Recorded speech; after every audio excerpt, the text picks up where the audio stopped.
Why are you hitting your mom? I mean, don't do this thing where we're shaking our head, we're trying to consider, because what I just read is you punch your mom in the mouth and it says that she was bleeding. As you know, I'm from the old school of parenting. That most definitely would not have been allowed.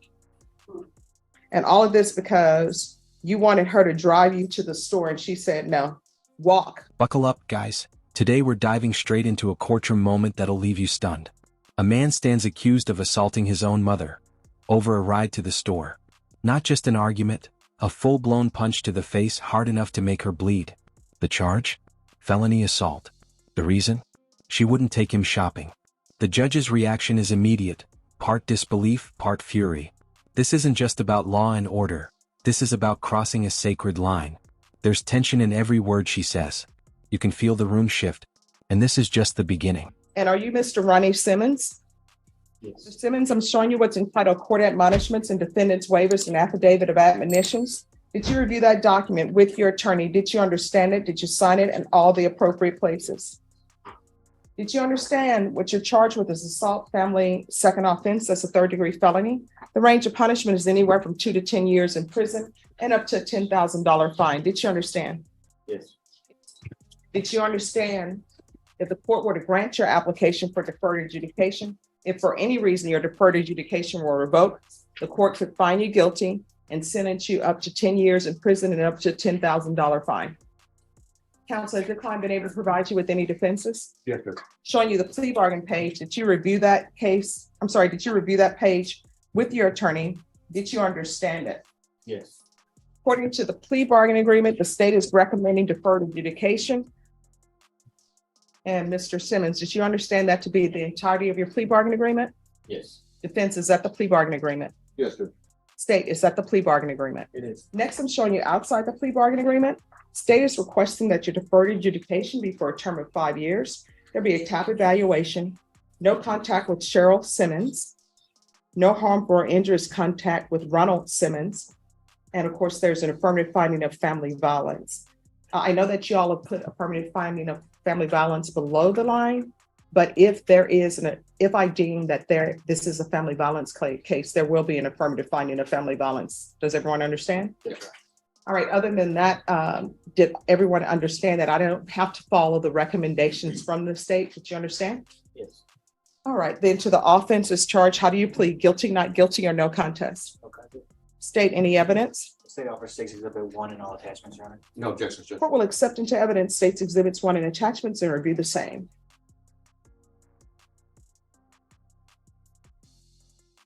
All right, I review on State's Exhibits 1 and attachments. The court will find there is sufficient evidence to find you guilty. The court will defer finding of guilt as you've applied for deferred adjudication. Are we proceeding with sentencing? Yes, Judge.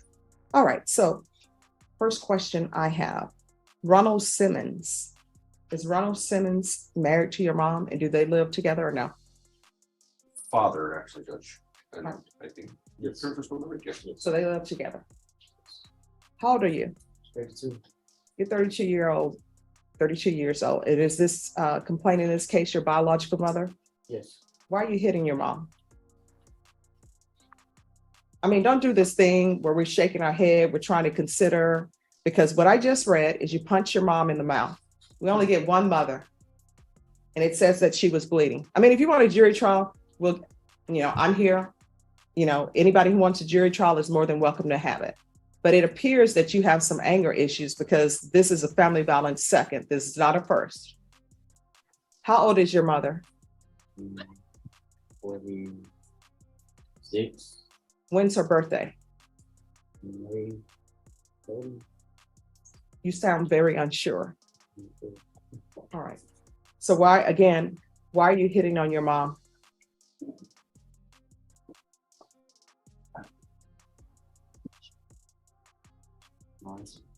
All right, now the legal wheels start turning.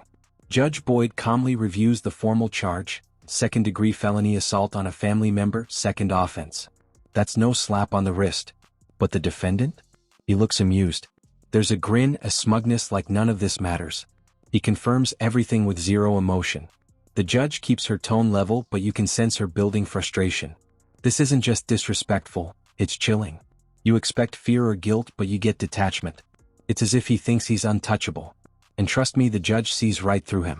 And at your age, even if you were younger, if your parent doesn't want to drive you somewhere, they don't have to. That's what via buses are for. That's what getting a job and getting your own car for. When this happened, were you living at that home? No. So you're coming over starting problem. And this previous assault family violence case, who was the complainant in that case?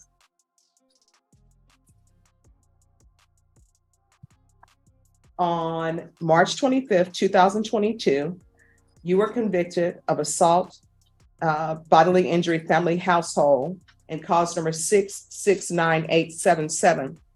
Who were you on probation for out of that cause number? What is their relationship? Can somebody look that up for me? Cause number 669877. It's a county court cause number, and see who the complainant was.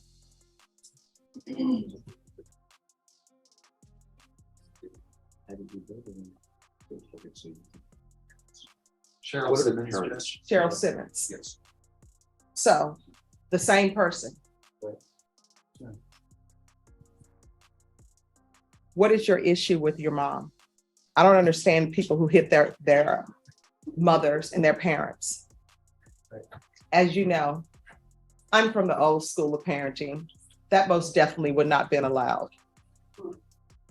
And there are many things that I cannot say, but I don't know if, well, I do know. If I would have hit my mom, well, let's just say I would not be here as judge now.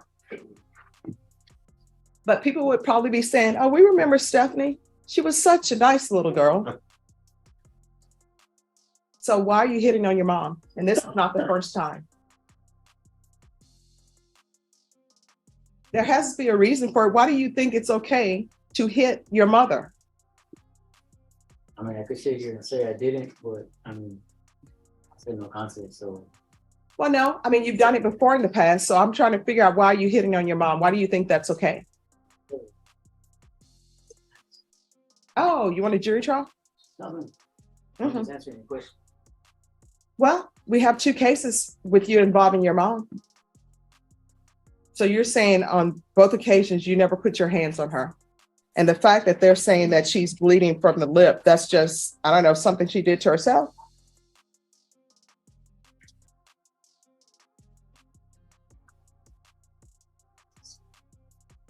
All right. And it says here you hit her with a closed fist, splitting her upper lip. Now the gloves come off. Judge Boyd raises her voice, not in anger but in pure disbelief.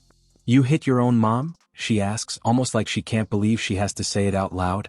Her voice cracks with intensity as she lays it bare. This isn't just criminal, it's personal, it's human. She throws back to her own childhood where hitting your mother was unthinkable. The defendant tries to explain, but the judge isn't buying it. The courtroom energy spikes. Her words are hitting him harder than any sentence. This is no longer about guilt, it's about shame. Grabbed victim's left upper arm with his left hand, holding her in place, and then punched her in the mouth with closed fist. And all of this because you wanted her to drive you to the store, and she said, no, walk.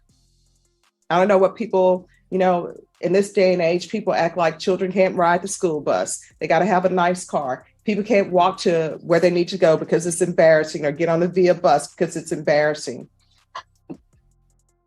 If you don't have a car, can't afford get a car, you walk. All right. Are you employed? Would that be at Babies? Yeah, babes. Are those burgers better than Chris Madrid's? I'll see. If you work there, you're supposed to say most definitely, but Chris Madrid's is hard to beat, Judge. He's trying to be honest. He's under oath. He's trying to be honest. okay. All right. Do you have any children? Yes, ma'am. What are their ages? 7. And who does your child live with? Mother. Do you see your child? So, Do you pay child support? yes. All right. And I ask these questions because part of your conditions on probation, which sometimes people don't read all of the conditions, even though probation, I know, goes all of the conditions with you. Part of the conditions of probation automatically is supporting your dependents. All right.